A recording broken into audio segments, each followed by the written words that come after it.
Hello friends, मैं हूँ रक्षा भारद्वाज और आज हम जिस बारे में बात करेंगे वो है western political thinker Jeremy Bentham.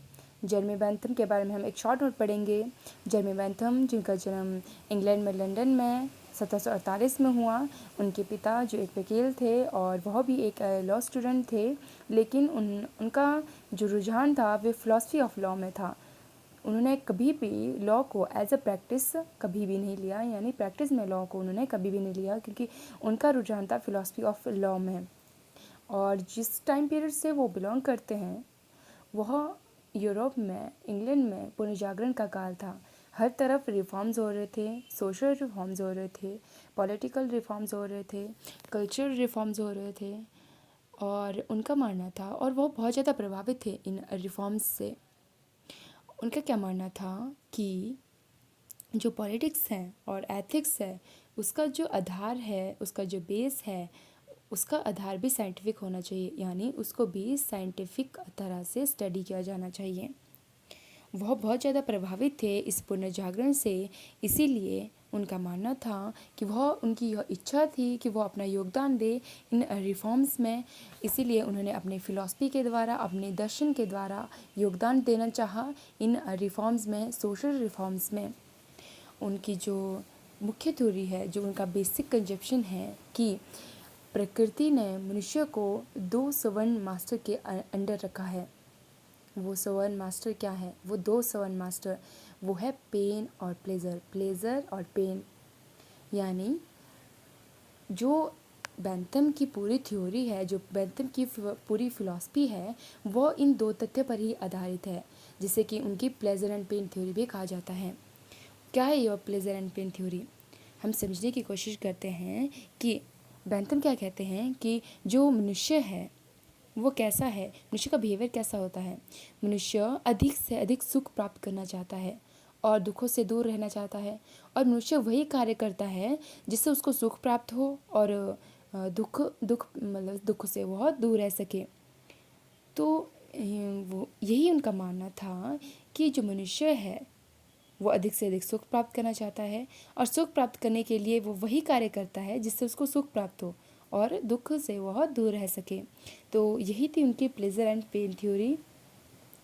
जो उन्होंने अपनी प्लेज़र एंड पेन थ्योरी को दो एक्सप्लेन किया है, डिस्क्रिप्टिव और नॉर्मेटिव में।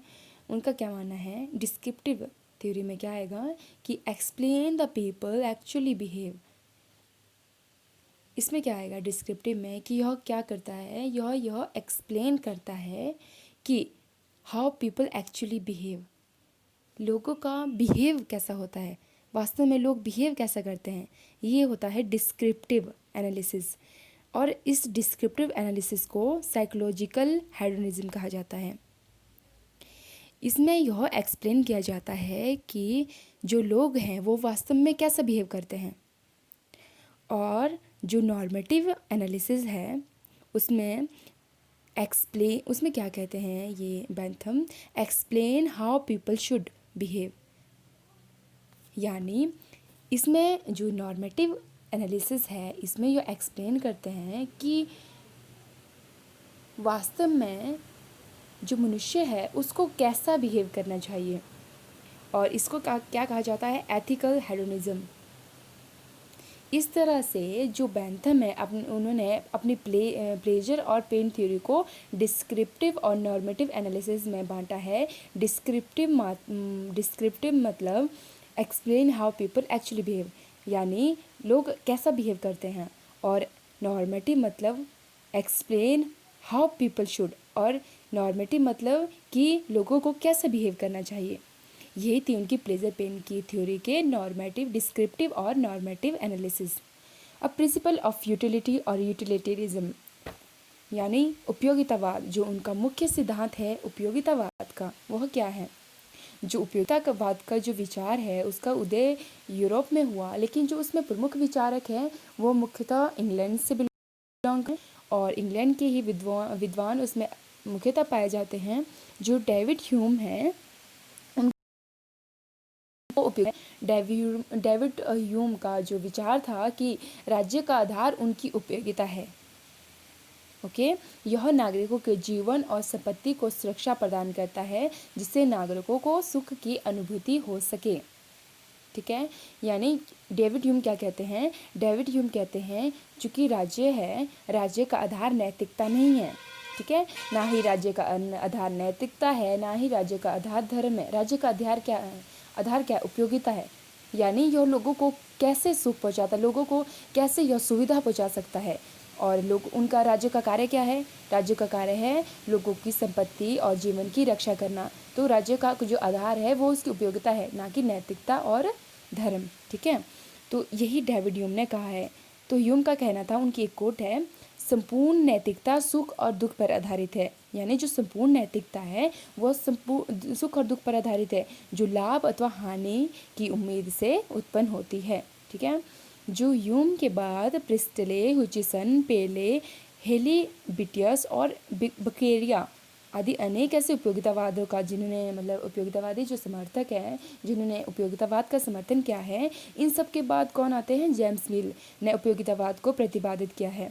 लेकिन जो उपयोगितावाद को जो व्यवस्थित करने, यानी ये व्यवस्थित रूप से लोगों के समक्ष प्रस्तुत करने का जो श्रेय है वो किसको जाता है? इंग्लैंड के विद्वान जर्मी बेंथम को।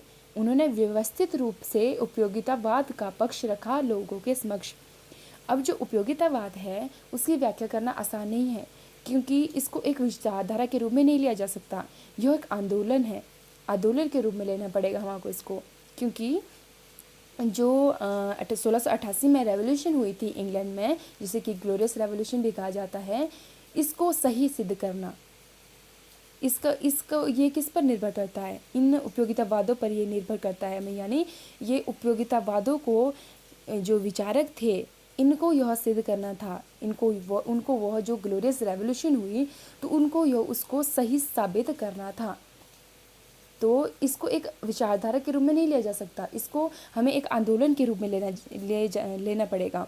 ठीक है, जो बेंथम है, उन्होंने जो उपयोगितावाद का जो पक्ष रखा है, जो उपयोगितावाद का जो रूप रखा है लोगों के समक्ष, उनकी जो एक फेमस कोड है, जो उनका फेमस वो है, जो उनकी फेमस कोड है वो है, अधिकतम लोगों को अधिकतम सुख।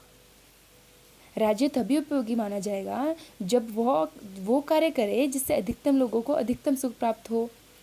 इस प्रकार से उपयोगितावादियों ने जो निरंकुश राजतंत्र है, जो तानाशाही थी, उसका विरोध किया है और उसके स्थान पर व्यक्तिगत स्वतंत्रता का, ठीक है, व्यक्तिगत जो स्वतंत्रता है उसका समर्थन किया है और राज्य के कल्याणकारी स्वरूप का समर्थन किया है।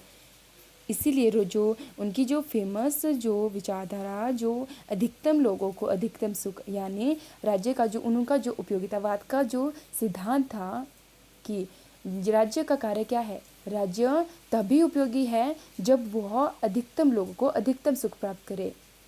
यही थी उनकी उपयोगितावाद की जो हमने जो एक शॉर्ट नोट पढ़ा, और नेक्स्ट हम पढ़ेंगे नेक्स्ट वीडियो में। So wait for the next video.